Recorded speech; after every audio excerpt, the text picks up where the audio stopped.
జిల్లా గిద్దలూరులోని టీడీపీ కార్యాలయంలో MLA Muthumula Ashok Reddy CM relief fund చెక్కులను పంపిణీ చేశారు. వివిధ అనారోగ్య సమస్యలతో చికిత్స పొందుతూ సీఎం రిలీఫ్ ఫండ్ కోసం దరఖాస్తు చేసుకున్న 103 మంది 73 లక్షలకు పైగా విలువలు చేసే చెక్కులను ఎమ్మెల్యే అశోక్ రెడ్డి పంపిణీ చేసి మేలు చేసిన ప్రభుత్వాన్ని గుర్తుంచుకోవాలని లబ్ధిదారులతో ఎమ్మెల్యే అన్నారు. సీఎం పేద ఆరోగ్యానికి పెద్దపీట వేశారన్నారు. ఇచ్చిన సంక్షేమ పథకాలను ఒక్కొక్కటిగా నెరవేరుస్తున్నామని, ఆగస్టు 15 నుంచి ఉచిత బస్సు ప్రయాణం ప్రారంభించబోతున్నామని, అలాగే ఆటో డ్రైవర్లకు 10,000 రూపాయలు నగదు ఆర్థిక సహాయాన్ని అందించే కార్యక్రమాన్ని సీఎం చంద్రబాబు శ్రీకారం చుట్టారన్నారు. అందుతున్న సంక్షేమ పథకాలతో ప్రజలందరూ ఎంతో ఆనందంగా ఉండాలని ఎమ్మెల్యే అశోక్ రెడ్డి పేర్కొన్నారు.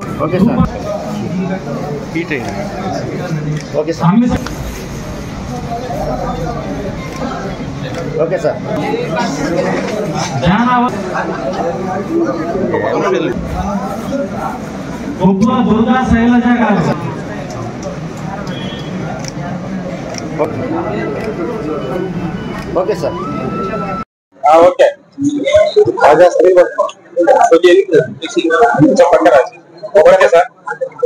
అందరికీ నమస్కారం.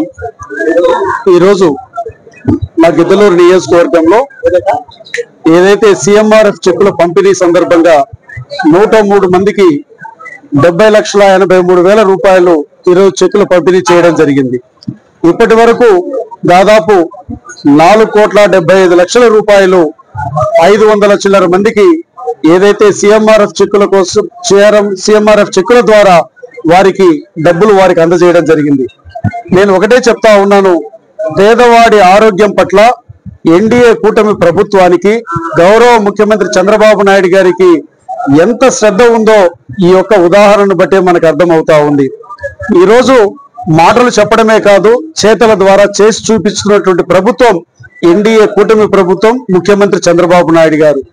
ఒక్క సీఎంఆర్ఎఫ్ చెక్కులు సంబంధించిన విషయాలే కాకుండా పేదవాడి సంక్షేమం పట్ల రాష్ట్ర ప్రభుత్వం పూర్తి శ్రద్ధ కనపరుస్తా ఉంది. మొన్నటికి మొన్న రైతులకి అన్నదాత సుఖీభవ కార్యక్రమం ద్వారా 20,000 రూపాయలు సంవత్సరానికి అందించే దాంట్లో భాగంగా మొదటి విడతగా 7,000 రూపాయలు కేంద్ర రాష్ట్ర ప్రభుత్వాలు కలిసి అందించారు. రేపు ఆగస్టు 15 నుంచి స్త్రీ శక్తి ద్వారా ఉచితంగా ఆర్టీసీ బస్సులో మహిళలు ప్రయాణం చేస్తే వారికి ఉచిత బస్సు ప్రయాణము ఈ రాష్ట్రంలో ఎక్కడికి పోయినా కూడా దాదాపు 8,000 బస్సులలో వాళ్ళు ఉచితంగా ప్రయాణం చేసేటువంటి సౌకర్యాన్ని రేపు కల్పించబోతా ఉంది. అలాగే ఏదైతే ఆటో యజమానులు ఉన్నారో వారికి సంబంధించి 10,000 రూపాయలు వారి ఖాతాలో వేసేటువంటి కార్యక్రమాన్ని కూడా శ్రీకారం చుట్టబోతుంది. మీకు తెలుసు, పెన్షన్లు 3,000, 4,000, 3,000, 6,000, గరిష్టంగా 15,000 రూపాయలు ఏదైతే కదలలేని స్థితిలో ఉన్న వారికి అందించేటువంటి కార్యక్రమం. అలాగే దీపం 2 పథకం ద్వారా 3 గ్యాస్ సిలిండర్లు ఉచితంగా ఇచ్చే కార్యక్రమం.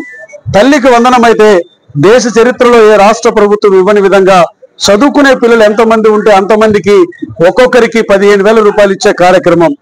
ఆ కార్యక్రమం ఒక్కదానికే 10,000 కోట్ల రూపాయలు ఇస్తా ఉన్నారంటే ఈ రోజు ముఖ్యమంత్రి గారు పేద వర్గాలకు సంక్షేమం అందించేటువంటి పట్ల ఎంత చిత్తశుద్ధితో ఉన్నారో మనకు అర్థమవుతుందని తెలియజేస్తూ నేను మరలా చెప్తా ఉన్నాను, గిద్దలూరు నియోజకవర్గంలో పేద వర్గాల ప్రజలు ఎవరైతే ఉన్నారో ఆరోగ్యం కోసం మీరు డబ్బు ఖర్చు పెడితే భయపడవలసిన అవసరం లేదు.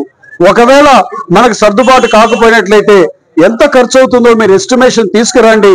గౌరవ ముఖ్యమంత్రి గారి దగ్గర నేను తీసుకొని పోయి ఆ యొక్క డబ్బుని నేను మీకు ముందస్తుగానే చెక్కు రూపంలో వచ్చేలాగా, నేను ఎల్ఓసి రూపంలో వచ్చేలాగా చేస్తానని తెలియజేస్తూ ఈ ప్రభుత్వం పేదవాడి ఆరోగ్యానికి అత్యంత ప్రాధాన్యత ఇస్తుంది. ఈ రాష్ట్రాన్ని ఆరోగ్య ఆంధ్రప్రదేశ్ గా తీర్చిదిద్దాలనే లక్ష్యంతో ఉన్నటువంటి ముఖ్యమంత్రి గారు ఈ విధంగా చేస్తున్నారని తెలియజేస్తూ మరి ఒక్కసారి ఏదైతే ముఖ్యమంత్రి గారు చేస్తున్నటువంటి సహృదయంతో, దయాద్ర హృదయంతో పేదవారి పట్ల చేస్తున్నటువంటి ఈ యొక్క సహాయానికి మనస్ఫూర్తిగా ముఖ్యమంత్రి గారికి కృతజ్ఞతాభినందనలు తెలియజేస్తూ సెలవు తీసుకుంటా ఉన్నాను.